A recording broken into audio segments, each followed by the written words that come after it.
talking with Jeremiah and Trudy O'Brien. Tell me, Jeremiah, where you were born and where you grew up. Born in Massachusetts, grew up in New Hampshire and Massachusetts, and have been in California since the late 70s.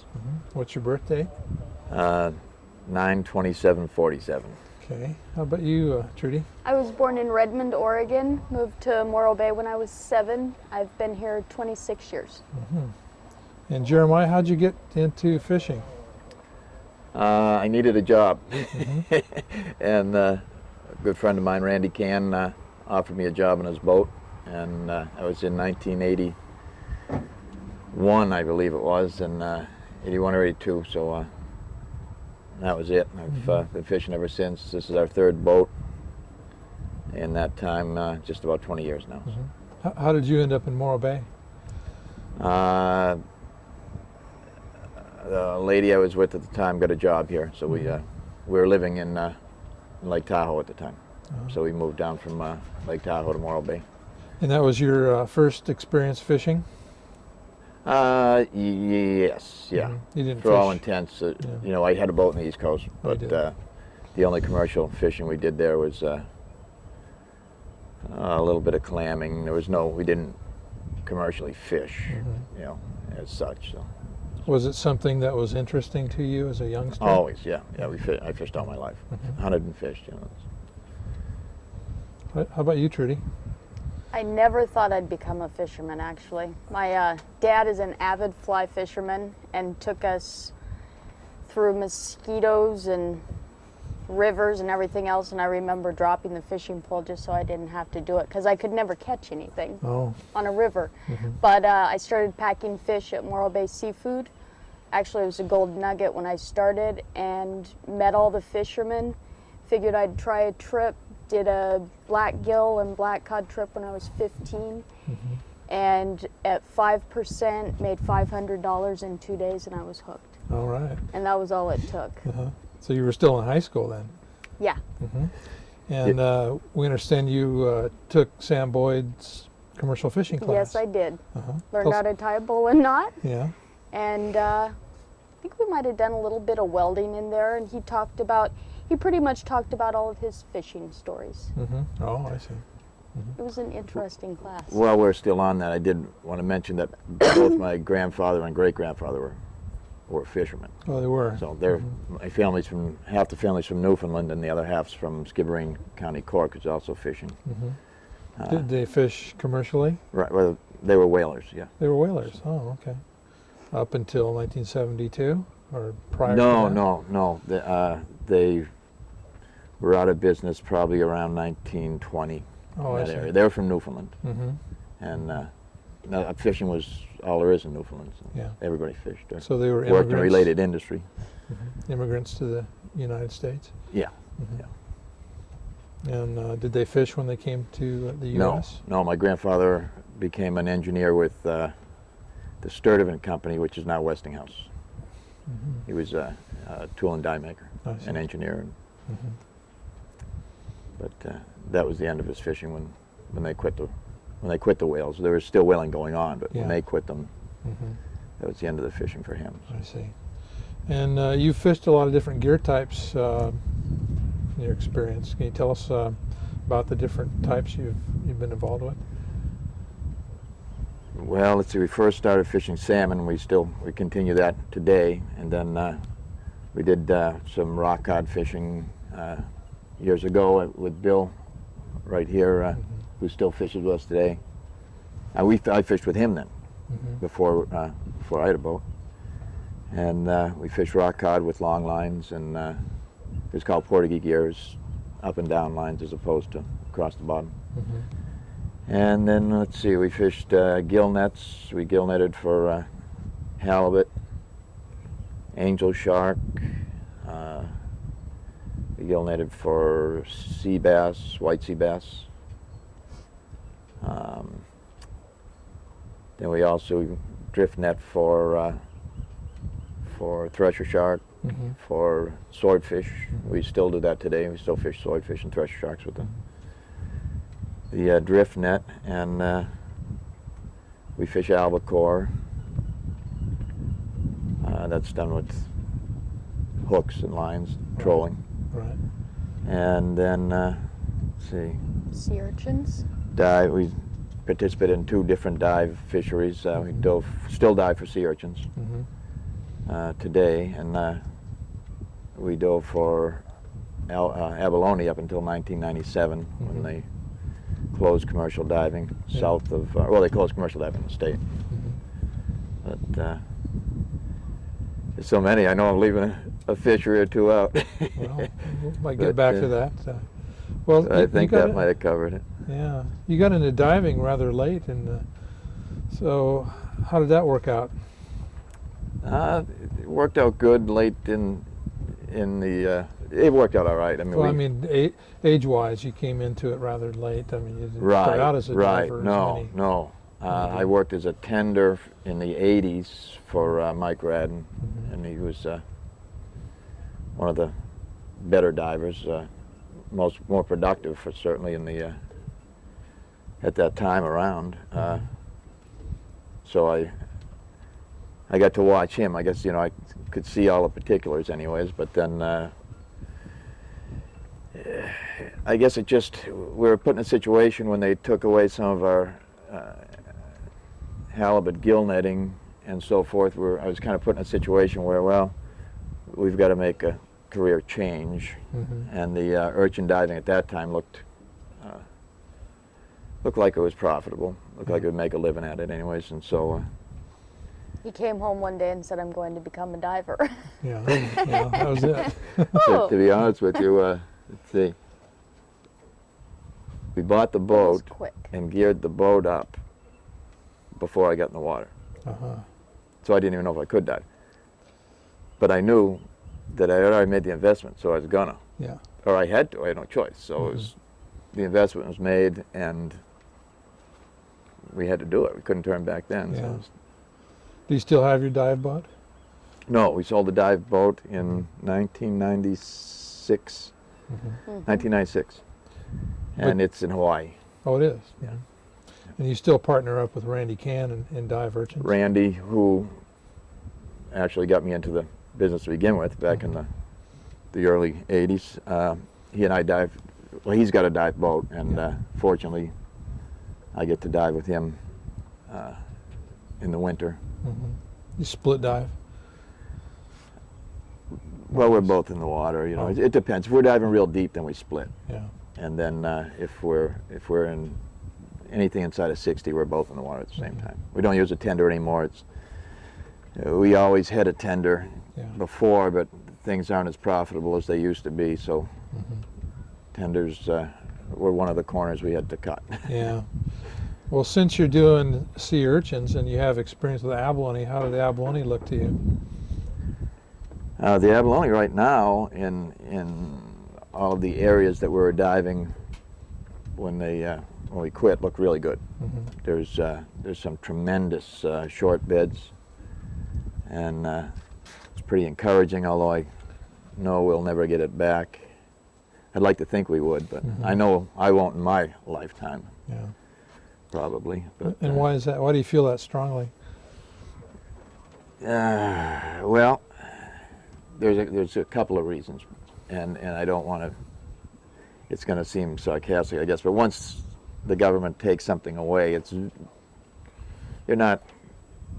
don't usually give it back too quick. And also, one of the feelings I have is because it's all been turned over pretty much to the biologists and so forth now, and if all the biologists who are handling the resource right now were to allow the industry to restart again, well, they'd all be out of a job. So it'd be pretty much like they'd all be out of work. Yeah. So I doubt if they're going to give it back to us. Yeah. Well. But the stocks in lots of the areas, of course, their idea of, they want everything to be like it always was. Well, we've got otters moving down the coast. Well, there's never going to be an abalone down the coast now because the otters are already they're below Santa Barbara. They're down at Carp Reef and all that. So they've already taken all of the. There's no urchin divers, by the way, working the coast from Santa Barbara to Conception. There used to be a little fleet of guys, you know, and that's all over now because the otters have moved down Yeah. below Point Conception. So. So you're gearing up right now for salmon. We'll start salmon, hopefully. That's why the boat's such a mess. It's all torn apart. I hope we'll be ready the 1st of May Yeah. to start. So how's it look? And it looks good. Looks Yeah. good. You know, there's plenty of salmon around. The marketing is the hardest part with salmon Yes. right now. So. We sell to an Alaskan co-op, seafood producers co-op. It's based in Sitka, Alaska, and they've been in business for over 50 years. Oh, 40. They're about the same age as me, so it's pretty well over 50 years. Yeah. So where do you land your fish? We can land them either here in Morro Bay, at Driscoll's Wharf in Morro Bay, buys for the co-op. Bay Fresh in Moss Landing buys for the co-op. I believe we can now even unload in Santa Cruz. 3 captains in Half Moon Bay and Morgan Fish in the city. Oh. So we can, between here and San Francisco, we've got quite a few stations. Yeah. And how do they ship the fish? The fish pretty much all go to the city, and they're distributed from there. And the main sales offices are in both Seattle and Alaska. So a lot of the sales, I believe, are the phone work and the distribution is handled out of Seattle. So they don't fly the fish to Alaska and then market them? No, they have cold storage facilities in various places. I see. But Alaska is their main facility. Yeah. Of course, Alaska's they don't just deal with salmon; they deal with black cod and halibut up there, so it's, and salmon. Yeah. But that's a pretty good way for you to market your fish and have a stable, steady market. It usually affords us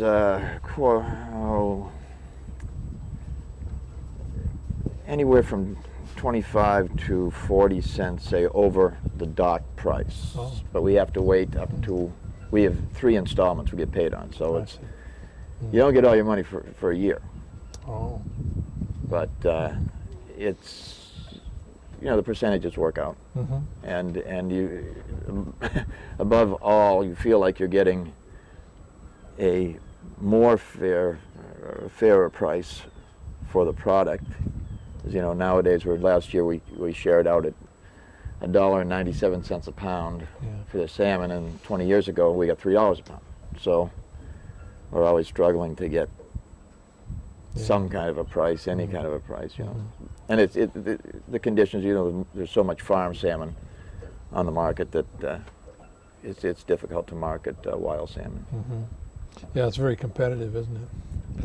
Well, the farmer salmon has found themselves in a situation where there's so many farmers and they have produced so much that they even have to put their own product on the market, oftentimes at a below cost, just to get rid of it. It's either dump it or keep paying to feed it and pump on it and everything else. So they have to sell it below cost oftentimes, which kind of puts us at an extreme disadvantage. Oh, you know, absolutely, yeah. And then after salmon, you'll gear up for albacore. Where do you fish albacore? Well, we usually go to Oregon and Washington. Usually, and you know, other years we've fished down as far. We fished off Mexico, and we fished in Canada. So it just depends. We fished to the north end of Vancouver Island one year, up towards Winter Harbor, and in Canada there, and 1 year off of Mexico. So it just depends, but normally off of Oregon and Washington. You like fishing albacore? Yeah, albacore is a good fishery. It's an up-and-coming fishery. What I mean by that is there's other markets opening up besides the traditional canned market. You know, prior, say even 5 or 6 years ago, everything went in a can. And now there's a blast bled market developing that's actually sold as fresh, but it's fish that's been brought down like 20 or 30 below zero. And they sell all year as loins, and people are starting to eat it as a fresh product, and it's something Yeah. people never did before. They're just Yeah. realizing it. It's always staggered the fishermen, like, what's the matter with people? You know, Right. why don't they eat this fish? It's so good for you, and it's so good to eat. Yeah. As most coastal people know, but Mhm. it's not the people's fault. You know, it's just the marketing situations never developed Right. for it. You know, it's unfortunate, but so now people are interested in it. The market's expanding. At least it's absorbing approximately 3% or 4% of the entire West Pacific catch, or Eastern Pacific catch here, every year. So it's grown to now. Last year, I think it was 33% of the entire volume of fish caught on the Eastern Pacific went to this Really? market. So it's That's fabulous. Yeah. Yeah. it's And tremendous. do you foresee growth in that type of marketing? It's growing every day. It's Great. It could be, and I think everybody's kind of hoping that it'll be at some day, before too long, maybe the next couple of years, Yeah. that we will no longer have to depend entirely on the canneries, because we've always depended on the canneries, Right. and they unfortunately don't. They're not always loyal to us. You know, we've run into years where they've satisfied their markets with fish from other countries, and then just pretty much said to us, "Sorry guys, you know, we don't have room for any of your fish, so you're out of business this year." Right. 1997, Trudy. It was 1997 they did that to us. I recall you had a difficult time finding a market for your fish. It's been a month and a half Tied to a Tied dock to with a a load of dock. fish for a month and a half. in Ilwaco.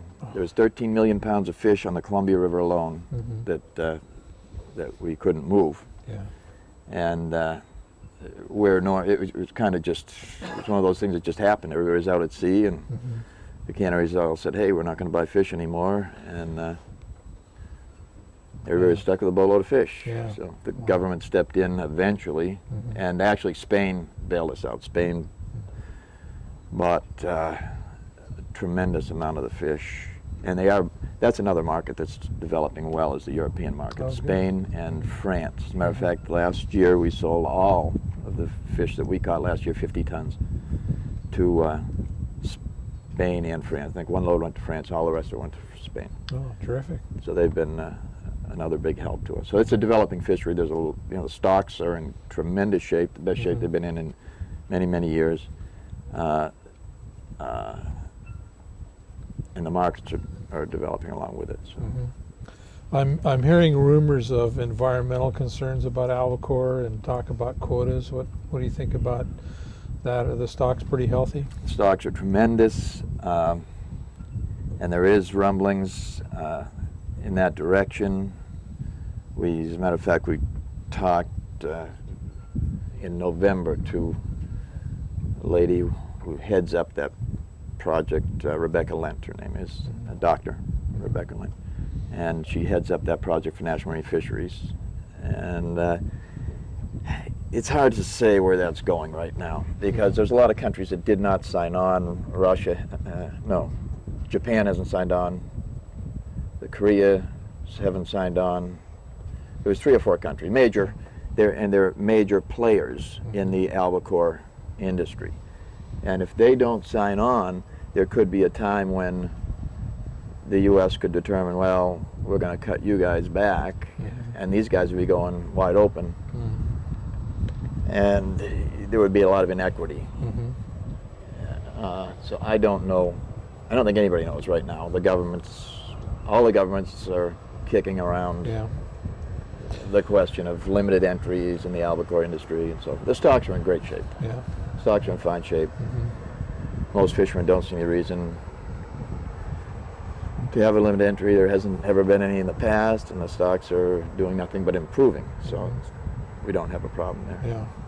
A lot of the fish stocks, as a matter of fact, are in, I hear everybody say, "Oh, everyone's catching the last fish." The fish stocks, for the most part, are in fine shape. Of course, there is a few exceptions here and there. Yeah. For the most part, stocks are in great shape. Marketing's in bad shape. The marketing has been real tough. Are you saying across the board, you think most stocks of fish in California are in pretty good shape? I would say most of the commercially harvested stocks are most. There are some rockfish that are in distress. I know they've made a lot of closures for cow cod and things like that, and there's no question their stocks are probably distressed, but things like the halibut are in excellent condition. The sea bass are in great shape. The salmon and the albacore are in great shape. The squid are in great shape, and that's a cyclical industry, but there's tremendous amounts of squid now. Again, the marketing is, the squid's there, and the marketing isn't there. Got to have price to make it worth price, and there's a lot of boats who go to markets. You go to a processor and he goes, I've got 3 boats and that's all I need. So guy goes to the next processor and he's got it. So I have friends who have big boats and permits, and they just can't find a market to sell to. So. I see. It's like our swordfish. Our swordfish stocks are in tremendous shape. We've had trips where we would come in with anywhere from 250 pounds to 300 pounds average per carcass. It's a big fish. Big, beautiful fish. And the size of the fish, oftentimes, not always, oftentimes, I mean, in general, the size of the fish determines the health of the stocks. If you're down to just all smaller fish, well, the stocks aren't in great shape. But we've had tremendous sizes on the fish, but we can't, the prices are, in the 80s, the price was $5 to a fisherman a pound. And now we jump for joy for $3. $3 is... Well, why is that? Because the consumer goes to the grocery store and it's $8 or $9 or $10 a pound. What's going on? $14.50 a pound. 14. Yeah. Do I have time for us? I'll make the story go short. Sure. Okay. I walked in to sell a load of fish. We sell our swordfish to J&D Fish Market in San Pedro. That's where all our swordfish go. And they've taken good care of us. And I walked in one morning about 6 o'clock on Monday morning. We had got in late Sunday night. 6 o'clock in the morning, I'm standing outside the office with a cup of coffee, and I hear this yelling and screaming. Well, I waited till the yelling and screaming was over. I stuck my head in the office and didn't want to go in and get hit with a book or something. I just make sure everything was all right. And I said, Dina, what's the yelling and screaming so early Monday morning? He said, I was just talking to Australia. He had said, I told them on Thursday, whatever you do, do not send any swordfish. Don't ship us any swordfish. He said, we've got swordfish up to our eyeballs. He said, now I come to work on Monday morning and find out there's 6,000 pounds of swordfish waiting on the floor at the airport, and I've got to go get it. So I called them up and said to them, do you expect me to pay for this? I told you don't send us any. You send us 6,000 pounds. Do you expect to get paid? And they said, hey, just pay us whatever. Now, I'm at his office on Monday morning to see about how much I'm going to get paid for a load I got on the boat. Well, if he's getting them for whatever, then it's probably not going to be too good for the load we got on the boat. How do you compete with whatever, So, sometimes that's what we have to compete What did we with. end up getting that trip? $2. $2. $2. And that's our $2. At $2, we're breaking even. We're not making any money. We're not making any money. And so it's like, if it goes, as a matter of fact, that's where we usually slow down. Maybe won't quit if there's still fish, good fishing. But we aren't in a hurry anymore. If it goes to 1 penny below $2, we quit. That's it. We just. It's not worth it to the fish. No. Yeah.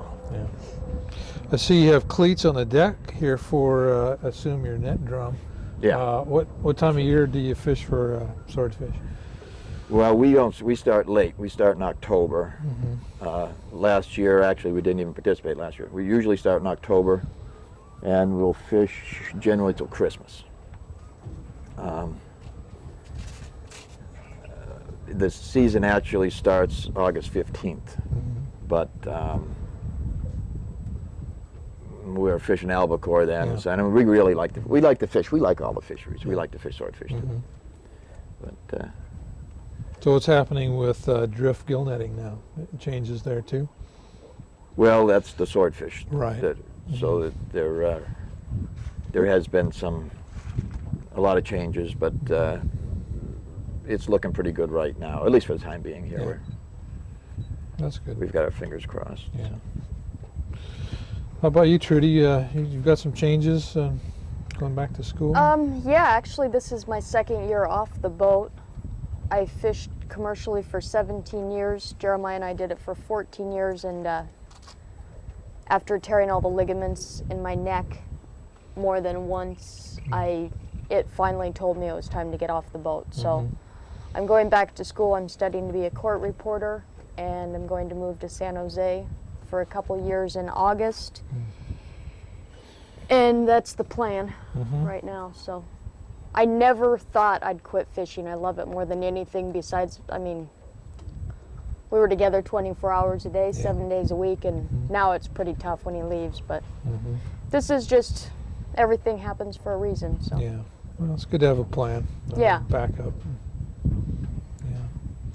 So it'll you be steady. both have been involved. You go to meetings and take time out to go testify here and there. That's something that's important to you. We've spent a lot of time, you know, unfortunately there's more meetings than there is time. And it's got, the whole industry now has gotten so political with so many outside interests involved environmentally and politically and governmentally, that it's impossible to keep up with the meetings. And then I see all these people at the other end of the meetings, and they don't, a lot of times don't understand. They're always going, well, you guys just don't come to the meetings. Well, what they don't realize is we didn't come to that meeting, but we were at 3 others this week. And you get paid to go to the meetings, and we lose money when we go to a meeting. I mean, we're missing work, we're missing we're travel expenses and work and everything else, and it oftentimes becomes almost impossible. I mean, you just can't keep up with all the meetings, you know. And a lot of people try, you know, we go to quite a few meetings, but fortunately we've got a few other guys, Craig over Barber's here in and Portland Wayne right now. And a bunch of other guys that go to meetings all the time. I don't have any idea how they can do it, but fortunately there's a lot of guys who do a lot more than we do. But we do what we can. Western Fish Boat Owners Association is very busy. Yeah, and Wayne's the president of that, the Capriccio here. Yeah. And Are you members? oh yeah. And, without that organization, we would the tuna industry would not be in the condition it's in today. I mean, that they are instrumental in coordinating all of the activities of the industry, including bargaining for our price every year with the canneries, which the canneries still, that bargaining still regulates the price worldwide. It's not just the price here on the coast, that's the worldwide price. And they are instrumental in bargaining with the canneries every year to get some sort of price. We're members of WFOA, FISH, SUHAC, Morro Bay Commercial Fishermen's Organization, PCFFA. What am I forgetting? 5 or 6 organizations. Abalone Association. And a Yeah, former actually, still if they're. Be nice if they could come back. Yeah. Trudy, you've been an officer of PCFFA, the Pacific Coast Federation of Fishermen's Associations. Are you still an officer? No, I was taking minutes at their meetings. I wasn't officially an officer. I was taking the minutes for Tom Hart, who was the secretary. And since I started school, I basically sort of got out of that unofficially. But I was the secretary-treasurer for Morro Bay Commercial Fishermen's Organization for 2 years. 2 years. Yeah.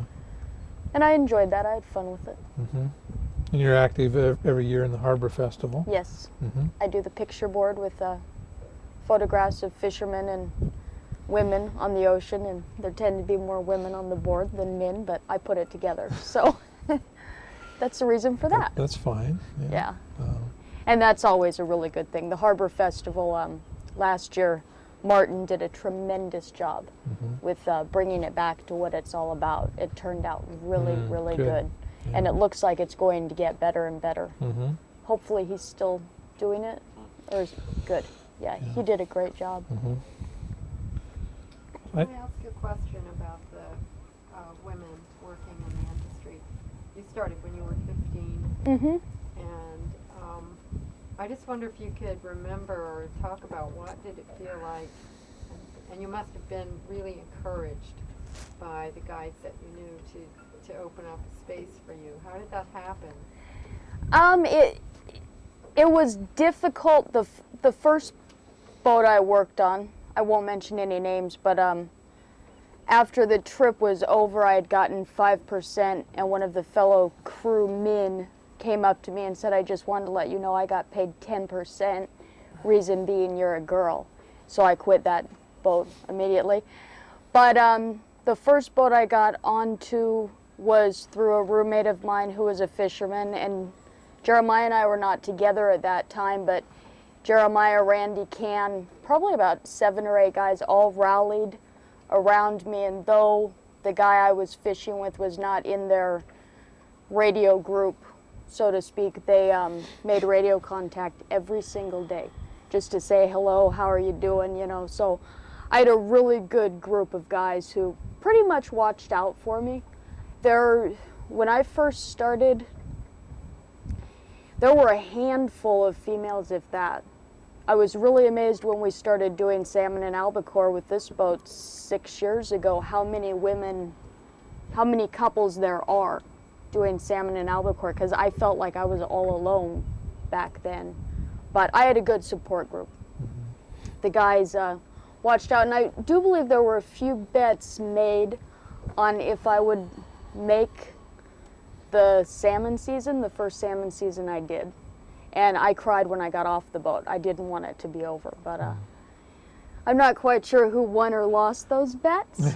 Jeremiah might be able to clue you in on that It's a one. long time ago. I don't have to remember that far back. Good answer. But What kinds of jobs did you do starting out, and then how did that progress over the years? I was a deckhand. I was on the back deck, and that's where I stayed. I cooked a handful of times. Jeremiah's always been the cook on this boat. You're running gear and cleaning fish. Running gear, cleaning fish. Jeremiah's the radio guy. I don't really like talking on the radio, so I basically like being in the gaff pit, running the gear. That's what I always did.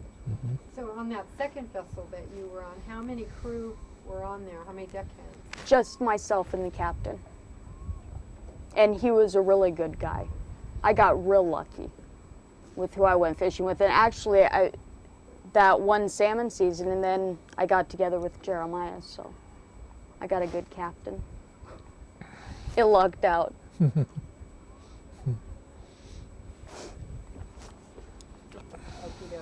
So you took the commercial fishing class at Morro High. Were there any other females taking the class at the time? You know, it's hard to remember. I'm sure there were probably a couple. It was an elective. It was a little bit out of the norm, so it was just something different to do rather than art or, home ec or any of those. I think there were a couple other ones. Did you see any of them end up going into fishing? No. No. No, and I probably wouldn't remember them if I saw them anyways. You mentioned that there's other couples. How many do you think that there are in, just say, the Morro Bay area?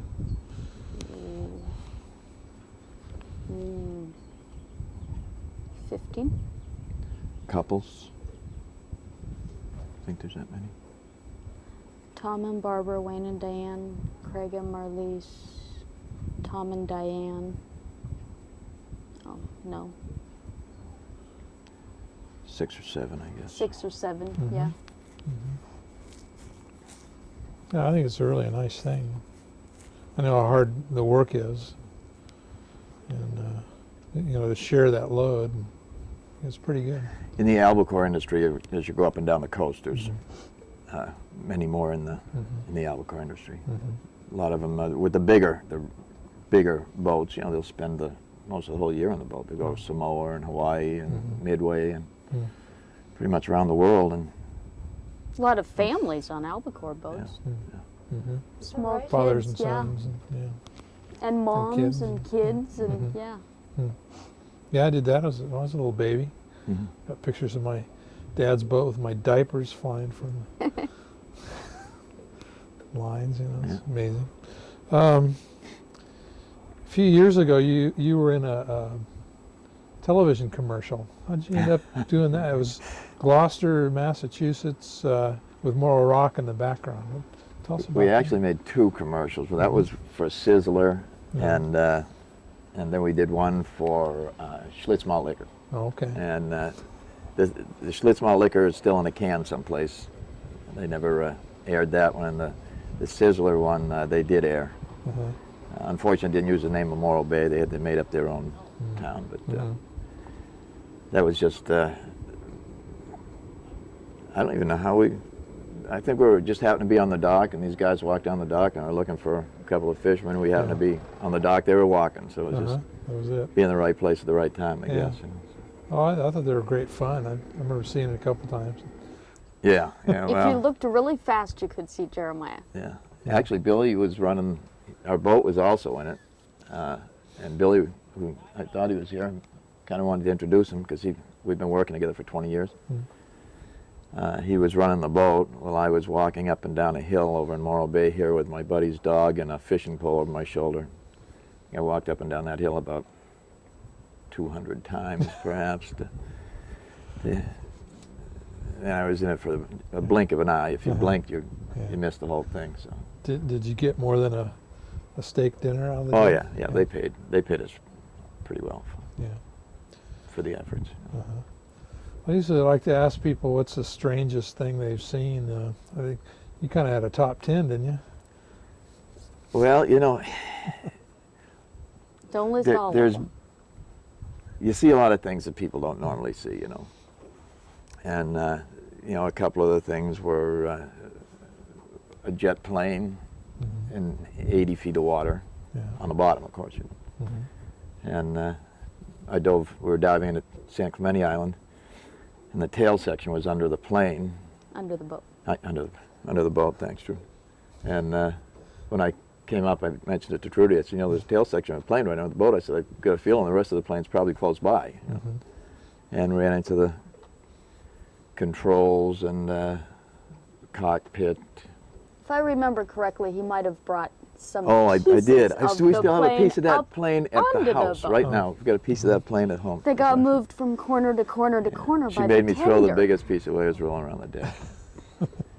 Sea treasures, and ran to about a 8-foot, 10-foot missile stuck into a crevice in a reef down on the bottom. And boy, Trudy told us a story about getting shot at by Navy SEALs. oh yeah. Do we have the Just time for playing that? with you. Is there time to Oh, to sure. tell? Oh, okay. Well, Jeremiah will talk all day long. You can let him. I came up one day and Trudy was staying in the back of the deck pulling my hose in, pulling me in the end of it, and her eyes were big and I could see the shock look on her face. She said there was a couple of Navy SEALs on the beach and they fired a missile at the boat. And I had never known Trudy to tell me a tall tale, but I said, boy, it sure sounds like one to me. And we came up on the deck and had a plane come down the island flying real low, and a bomber. And as he passed by the boat, a missile, we could see the 3 fellows on the beach, and they launched a missile, and it was definitely in our direction. And the plane went on, and so I said, wow, that's pretty interesting, and it landed probably a couple of 100 feet away from the boat. And so a short time later, the plane came down the island again, and another missile, and the plane came back again, and another missile. So we realized that there was some coordination effort being made between these missiles they were firing and the planes. And we were the target. And I think am sure that they were also doing their best to see how close. These were not guided missiles. These were set off a canister on the beach, so they were, I'm sure, just seeing how close they could come to us. The last one landed probably 50 feet. And it was close enough that I dove in without any gear on and just swam over and grabbed it. And they were probably 8-inch diameter styrofoam with a card, was probably a 6-inch diameter cardboard tube. So I'm sure they knew that there were no damage would be done. And we kind of thought it was fun anyways. But it was pretty unique to have somebody shooting. Yeah, that's different. Yeah. And yeah, other than that, I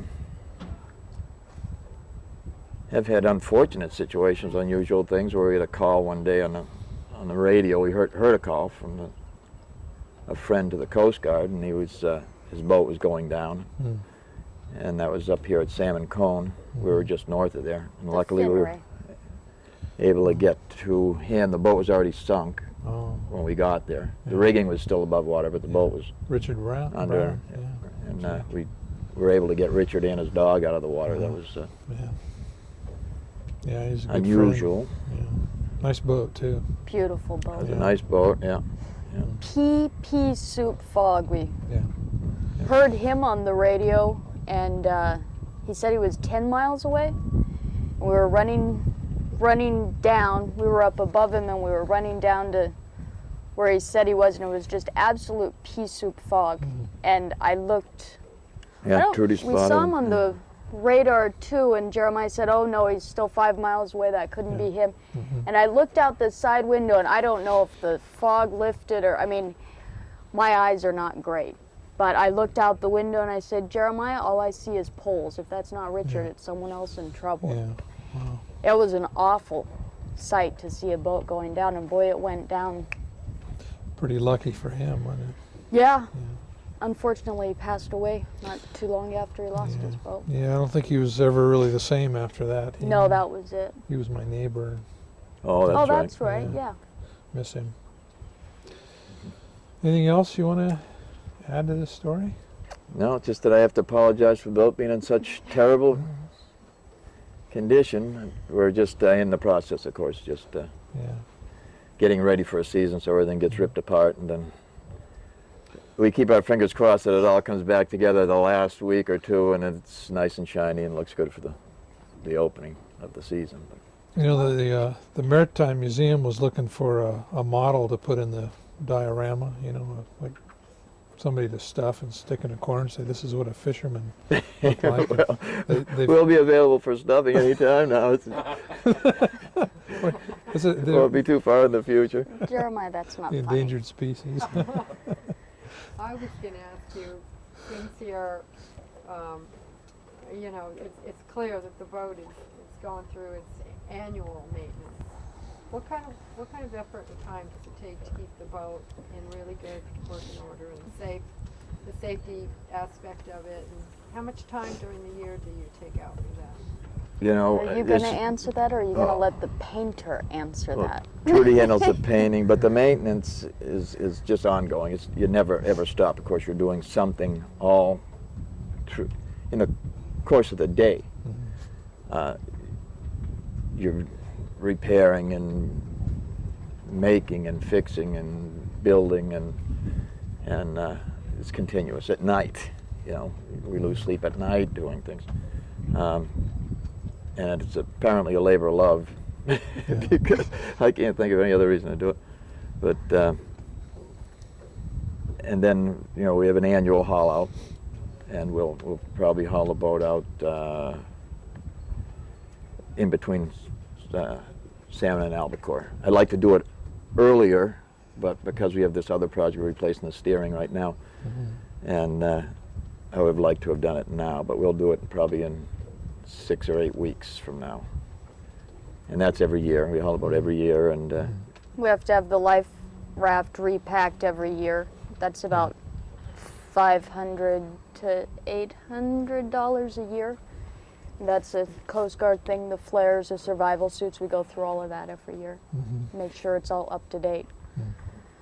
And also because we're sword fishermen, we take federal observers, and because of that we have to get a 2-year Every every year. 2 years a Coast Guard inspection. So, but we keep up on that anyways. I mean, that's Yeah, we have to have the boat inspected by the Coast Guard every 2 years, so it's got to maintain, it's got to be up to their standards continuously. that might be a strange thing I saw when we were on our little 27-foot boat. We picked Richard up out of the water and we were going back looking for gear and anything that was floating, and we came up to his life raft, which was in its pod, and I asked Jeremiah, I remember saying, which line should I pull, and he said, just pull any line, just get it to the boat. And I pulled the line and the whole life raft shot up and deployed, and I tell you what, it's impressive. They work. Yeah. And it didn't look that uncomfortable. Not that you'd ever want to be in it, but Yeah, Trudy does all the painting and everything on the boat, and luckily she still does. So, but yeah, the maintenance, it's an ongoing. It's 12 months a year, and we'd never calculate the hours. It would frighten us, probably. So. You bought this boat from Fred Sears. Do you know anything about the history of the boat? Bill Perkins had the boat built in 72? 72, I think it was 72, yeah. And Bill just passed away, as a matter of fact, I think he passed away in Idaho. But he's been retired. He's worked with he was president of WFOA, and he worked with them right up until the time of his death. And then Fred, I believe, purchased the boat from Bill, and I don't know what year. I don't think Bill had it for too 20 long. years. Fred had it for 20 for years. 20 years or so. it was Fred's baby. We didn't think Yeah. he'd let it go. Yeah, it's a nice boat. And And what are the dimensions of it? 50 by 13, but the actual length is 48.8, so it's a small. Yeah. I always say a 50-footer, rounded off, but it's a small 50 when it's up against a boat that's actually 50. You can see it's a smaller boat. It's a Monk, based on Monk design. But it's been a great boat. Yeah. We're never ever regretted any of the boats we've had, but this has certainly been a very good boat to us. And Fred and his wife are good friends. Yeah. His daughter has a boat now. Oh, she does. She just bought So a Heather- salmon boat. Heather is Poor Fred. Oh, has a salmon boat, and she's up in Fort Bragg. uh-huh. As a matter of fact, I heard Fred was helping her tie gear, so it'd be interesting to see Fred as a crewman on her boat. Interesting. Yeah. The crewman. That's great. He'll have to keep his mouth shut. Oh, God. It wouldn't that work. wouldn't be possible. Jeez. Be some fights there, I bet, but Oh, she'd be the boy. captain. Oh, man. Well, So maybe her chance to repay. it's Fred. some payback there. That's funny. Anything else? Yeah, I was just curious about how the size of the fleet has changed over time since you first got here. The fleet has diminished considerably. Again, a lot of the reasons are the poor marketing situations. We don't get a lot of new blood into the business, and we're all unfortunately getting older. And as guys drop out, there's not a lot of new guys coming in. So the fleet has been in decline for quite a few years now, and that's evident also when we look at just Morro Bay is a good example. At one time we had fish processors through the whole town here, and now we're Got one more. We have Mike the two. Garamore at Central Coast really doesn't. He used to be one of the big processors here, and they're limited in their processing abilities, and Driscoll doesn't really process. And they're the last couple of, and then Jimbo at Bayshore here, and he does a limited amount. Nothing like it was 10 or 15 or 20 years ago, Yeah. when there was a lot of boats, a lot of fishermen, a lot of processors. But a lot of that too, again, like I say, is the marketing. guys when I told you the swordfish story. Well, Yeah. guys, our nets cost $35,000, and guys just don't want to outlay that kind of money to get such a small return on the investment. There's other things they can put their money into to get a much better return. So there's just been a decline in the fleet overall, salmon marketing and so forth. But the tuna right now is a big upswing. Yeah. Unfortunately for California here, the crab's been not too great in the last few years. It's been very good in Washington, Oregon. Yeah. So. So how much time do you spend in Morro Bay during the year, and then how much time are you actually out of this port, and which ports do you operate out of? When we were fishing together, we only spent 3 months here. Yeah, we do a limited amount of swordfish out of here. There's very good sword fishing off of Morro Bay here. So a month and a half or so with the swordfish, and then with the other fisheries, yeah, we never know. With salmon, we had a couple of years one year where the salmon stayed here all year, which is very unusual. They just stuck, and we got to spend the whole salmon season, that we only fished 2 months of it. We got to spend that 2 months here. But usually we'll start here, and within a week or two we're up to Monterey Bay or Pigeon Point, Half Moon Bay area, like that. So it's not much time, unfortunately, here in Morro Bay. Last year he left July 1st and came back October 25th for Albacore. And you were mainly in Newport, Oregon then? That all depends what ports we go into too. San Pedro, San Diego, Newport, Crescent City, Moss Landing, just what different ports we go Columbia into River, for Astoria, where we are. Ilwaco. But yeah, unfortunately, it'd be nice to fish more out of, be able to come in and out of Morro Bay more frequently. But He's going to get to do that when I graduate. yeah. That's the plan. Sounds good.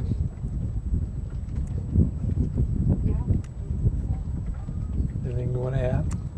I can't think of anything else to add. Probably the one thing I would add is that I feel very fortunate to have been involved in the fishing industry, and that I cannot think of anything else I'd ever have enjoyed participating in or spending my life doing as the fisheries. It's been great, and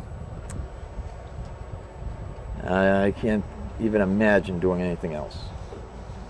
And fortunately for me, I'm too old probably to have to make that choice. So I'll spend the rest of my days in the fisheries, and it's been great. All the guys that do participate too. This is something else that a lot of people don't understand. Almost every fisherman is in the business because they love the business. They love the boats, they love the ocean, they love the fish. The livelihood. And it's a lifestyle as opposed to just another job.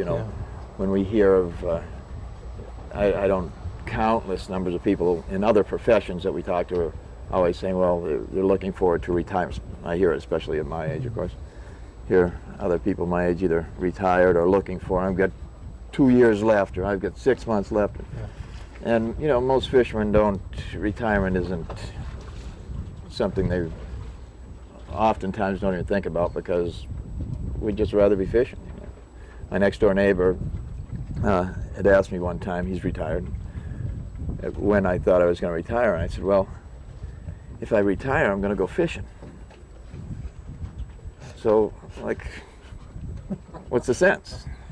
So, if I did retire, that's what I'd do, is go fishing. So I might as well just keep on fishing. Mark the tape. That was a good. Yeah.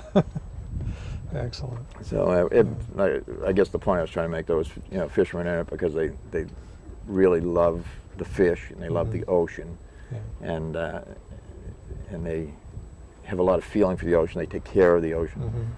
A lot of people don't understand that. We've been called oftentimes a lot of not necessarily kind names for what we do, and it's not true. You know, this is our life. This is something we want to protect, and just like anybody, a farmer loves to raise crops, or a cowboy loves the cattle that they take care of. You know, that's their job, and they like to do it. And we're the same way. We love the ocean and the fish. So I guess that's about it. Yeah, I guess that's my hope, Jeremiah, is that people that will see these films will get some of that, because there's such a negative attitude towards farmers and fishermen these days. And, I don't really understand it. No, you know, golly, see, now I could go on about another thing that people oftentimes, and I don't understand it, forget where their food comes from. You know, and it's one of the most important. You get your air and the sunlight, your air, your water, and your food. And if you forget where your food comes from, and it seems to me that's what we're doing in this country. People want to eat Fijian tambo. You know, they'll go crazy and pay all these exorbitant prices for Fijian tambo.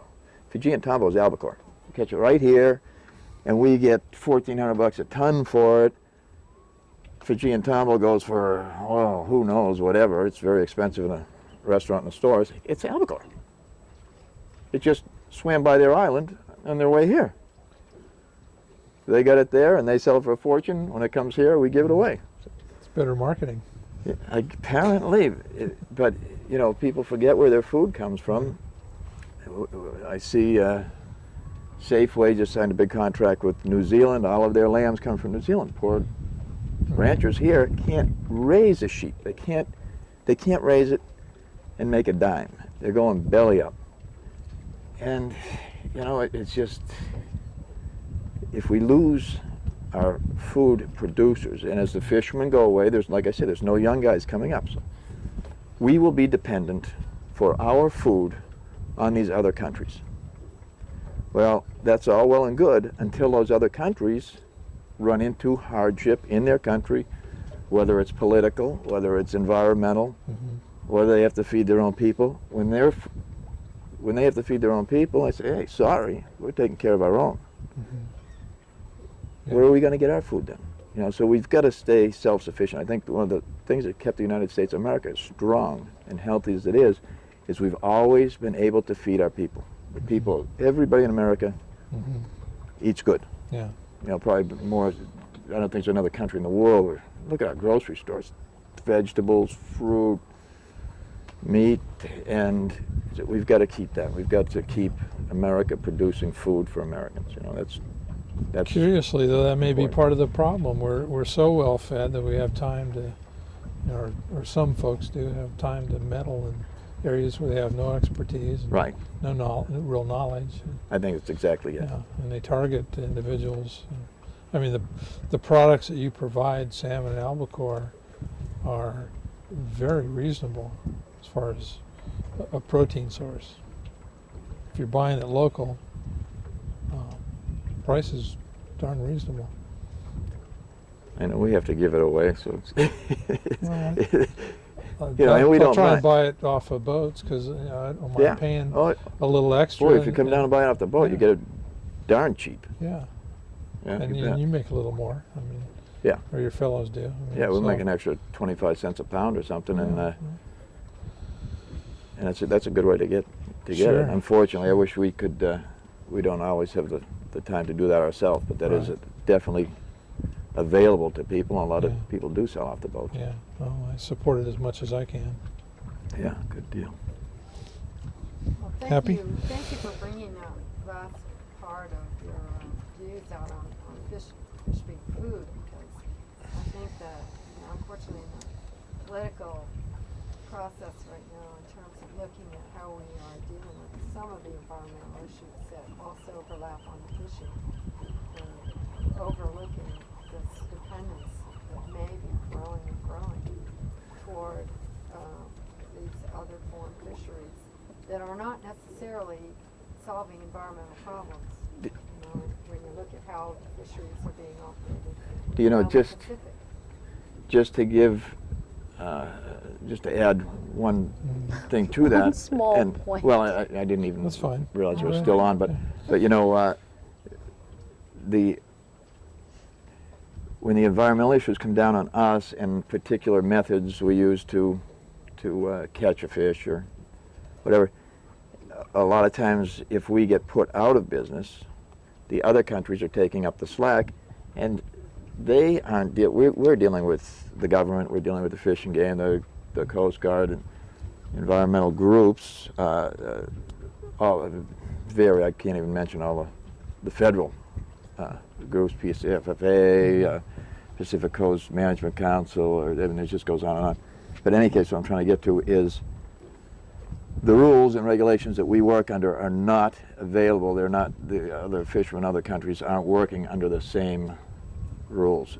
So as far as the environmental aspect goes, if by removing us from that equation and buying this fish from these other countries,